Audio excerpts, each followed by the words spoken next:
Let's move on and talk about some AFC East team needs, starting with the team at the top of the division. Nothing else. They did not win anything else. They elected not to play the postseason. Terrible story for them. Yeah. But I would say defensive tackle, they need to replace Vince Wilfork.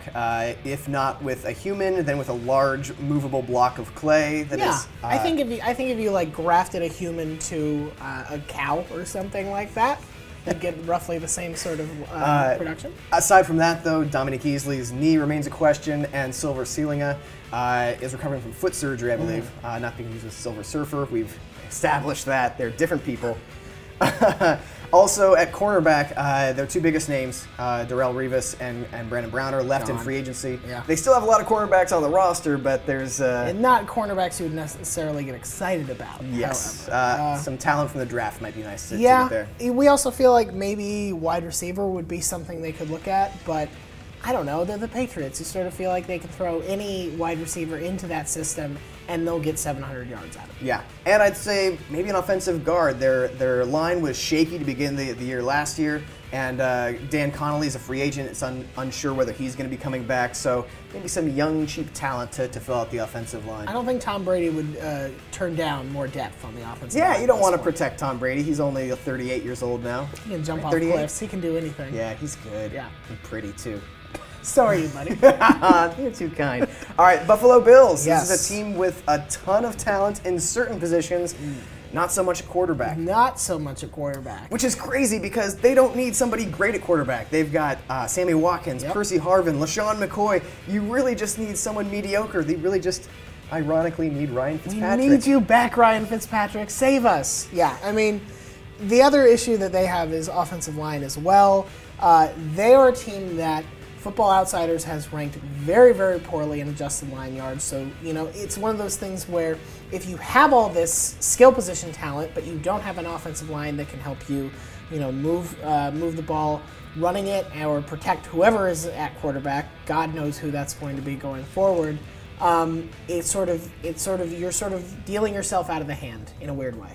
Yeah, they don't have a ton of talent. They drafted a couple potential right tackles last year, Seantrell Henderson and Cyrus Kwanjo. Yeah. They both had very disappointing rookie seasons. Yeah. They signed Richie Incognito. Yay! He's no red flags on that one. He's gonna be and fun. then elsewhere they've got Chris Williams, is a 320-pound man who's entering his 30s and has back problems.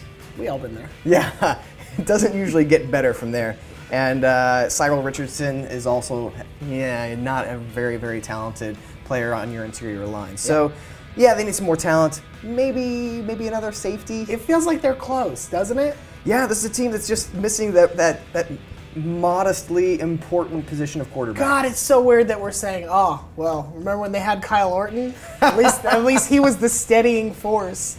Football makes no and sense. now they have the steadying force of Rex Ryan. Yay. Let's move on. Okay. The Miami Dolphins. Let's talk about their wide receiver situation. Out Mike Wallace. Out Brian Hartline. Out Brandon Gibson. They've got Kenny Stills. Yeah. So that's. Yeah. But I would say maybe another wide receiver. Between the wideouts and Charles Clay leaving, that's 16 of their 27 receiving touchdowns that are unaccounted for now going forward. Oh, that's not good. That is not good. I mean, say what you want about Mike Wallace and him being very Mike Wallace in his last year in Miami, but he was at least somebody who they could count on to get the ball, to stretch the field, and they're going to have to figure out who that's going to be because we know Ryan Tannehill has already taken a lot of hits in his career. If they don't get a wide receiver who can sort of get out of breaks, who they can reliably get the ball to quickly, he's going to have another 40-sack season, and I don't think that's what he wants. I don't want to speak for him. Speaking of protecting Ryan Tannehill, they could use to improve their guard position. Really, both left guard and right guard. Mike Pouncey's going to be moving back to center.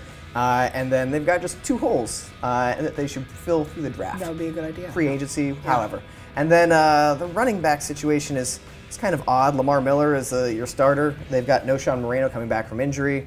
But, wouldn't it be nice to have like a young, fresh guy to somebody step that in? you can feel like, oh, hey, he is the guy going forward. Because right now, Lamar Miller is going into his contract year, and I don't think that he's necessarily been so good that you say, oh yeah, we want to like lock up Lamar Miller for the next 3 years. I don't think anyone is saying that. No. All right, let's go move on and finish up with the New York Jets. Another team that is kind of similar to the Bills, both in recent history and also their quarterback situation, where it's a potentially talented team that has a question mark at quarterback. Yes, you have Ryan Fitzpatrick, but he's not really the solution you're looking for. And of course, Geno Smith showed a little bit of promise, but are any of those? He showed a lot of bit of not promise too. He showed a lot more of not promise than promise. Yeah. So it would be great to have like a franchise quarterback. But then, nope, not everybody gets one. I don't think the Jets have had one in a long, long time, but. So let's talk about running back then. Chris Ivory is there. He's fine. What a compliment. Congratulations, Chris Ivory, you exist. Chris Johnson has left town, and that's I suppose is addition by subtraction, but you still need to fill a body there, so they can draft a running back. At guard, they did acquire James Carpenter in free agency. He's good at run blocking, not so much in pass pro. They could stand to upgrade it at guard.